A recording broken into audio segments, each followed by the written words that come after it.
ফিলিস্তিন যুদ্ধের শুরুর দিকে মার্কিন সামরিক বিশেষজ্ঞ স্কট রিটার মন্তব্য করেছিলেন, তিনি তার জীবনে ইসরায়েলি দখলদার বাহিনীর মতন আনাড়ি সামরিক বাহিনী কোথাও দেখেননি।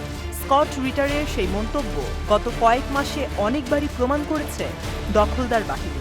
বুধবার রাতে গাজায় যুদ্ধের ময়দানে নিজেদের আনাড়িপনার আরও একবার উদাহরণ তৈরি করল জায়নবাদী সেনারা। এদিন ভুলবশত নিজেদের সেনাদের ওপর হামলা চালিয়েছে দখলদার বাহিনী। এতে ৫ ইসরায়েলি সেনা নিহত ও ৭ সেনা গুরুতর আহত হয়। আত্মঘাতী হামলার শিকার জায়নবাদী সেনারা সবাই প্যারাট্রুপার্স ব্রিগেডের ২০২তম ব্যাটালিয়নের অধীনে কর্মরত ছিল। দখলদার ইসরায়েলি বাহিনীর প্রাথমিক তদন্তের তথ্য অনুসারে জাবালিয়া ক্যাম্পের একটি ভবনে উক্ত সেনারা অবস্থান নিলে একটি ট্যাঙ্ক সেই ভবনকে লক্ষ্য করে ২টি শেল নিক্ষেপ করায় এই হতাহতের ঘটনা ঘটে। দখলদার বাহিনীর বরাত দিয়ে টাইমস অব ইসরায়েল জানায়, বুধবার সকালে ইসরায়েলি ট্যাঙ্ক ইউনিট জাবালিয়ায় পৌঁছেছিল। তার কয়েক ঘণ্টা পরে ইসরায়েলি প্যারাট্রুপাররা জাবালিয়া ক্যাম্পে পৌঁছায় একটি ভবনে চৌকি স্থাপন করতে। পরে সন্ধ্যা ৭টার দিকে প্যারাট্রুপারদের আরেকটি দল ওই এলাকায় পৌঁছায় এবং চৌকি স্থাপন করা ভবনটিতে প্রবেশ করছে বলে দুটি ট্যাঙ্ককে অবগত করে। ইসরায়েলি ট্যাঙ্ক বাহিনী কিছুক্ষণ পরে ভবনটির জানালায় একটি বন্দুকের ব্যারেল দেখে ঘাবড়ে যায়। তারা ফিলিস্তিনি যোদ্ধা মনে করে ভবনটিকে লক্ষ্য করে ২টি শেল নিক্ষেপ করলে ঘটনাস্থলেই ৫ জায়নবাদী সেনা মারা যায়।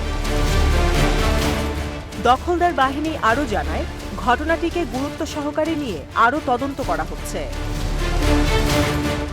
দখলদার বাহিনীর তথ্য মতে অক্টোবরে গাজায় স্থল অভিযান শুরু করার পর এখন পর্যন্ত নিজেদের গুলিতে ৪৯ জন জায়নবাদী সেনা নিহত হয়েছে।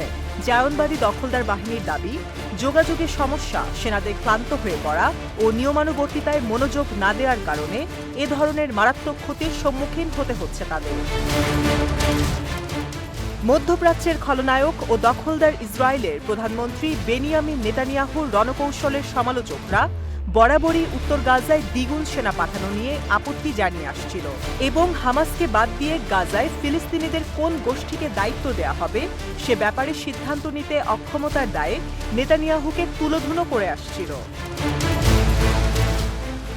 টাইমস অব ইসরায়েলের প্রতিবেদনে আরও উল্লেখ করা হয়, সাম্প্রতিক দিনগুলোতে উত্তর গাজার জাবালিয়ায় ফিলিস্তিনি যোদ্ধাদের সাথে যুদ্ধ তীব্র রূপ ধারণ করেছে। দখলদার ইসরায়েলের সামরিক কর্তারা প্রচুর রকেট হামলার ঘটনা রিপোর্ট করেছে, যার অধিকাংশই ইসরায়েলি অত্যাধুনিক ট্যাঙ্ক ও অন্যান্য সাঁজোয়া যানকে লক্ষ্য করে। উল্লেখ্য, উত্তর গাজায় ফিলিস্তিনি প্রতিরোধের মুখে বেশ কয়েকবার যুদ্ধক্ষেত্র থেকে পালাতে বাধ্য হয়েছে দখলদার সেনারা। মে মাসের ৭ তারিখ দক্ষিণ গাজার রাফা শহরে আগ্রাসন শুরু করলে সেখানেও জায়নবাদী সেনারা ফিলিস্তিনি যোদ্ধাদের হাতে দেদারসে মার খাচ্ছে।